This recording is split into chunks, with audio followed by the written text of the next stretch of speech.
بسم اللہ الرحمن الرحیم۔ السلام علیکم ورحمۃ اللہ وبرکاتہ۔ عابد راجہ چینل کی طرف سے آج میں اپنے دوستوں کو رسول اللہ صلی اللہ علیہ وآلہ وسلم کا ایک بہت ہی پیارا فرمان سناؤں گا۔ آپ دوستوں نے اس پر ضرور عمل کرنا ہے۔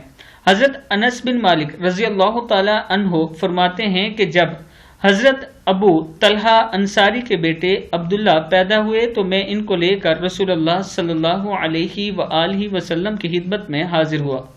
اس وقت رسول اللہ صلی اللہ علیہ وآلہ وسلم ایک چادر اوڑے ہوئے تھے اور اپنے اونٹ کو روغن مل رہے تھے۔ آپ صلی اللہ علیہ وآلہ وسلم نے فرمایا، کیا تمہارے پاس کھجوریں ہیں؟ میں نے کہا ہاں۔ پھر میں نے کچھ کھجوریں آپ صلی اللہ علیہ وآلہ وسلم کو پیش کی۔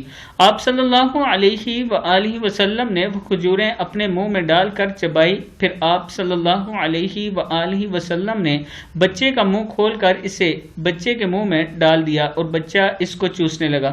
پھر رسول اللہ صلی اللہ علیہ وآلہ وسلم نے فرمایا، انصار کو کھجوروں سے محبت ہے اور اس بچے کا نام عبداللہ رکھا۔ مسلم شریف کی حدیث ہے۔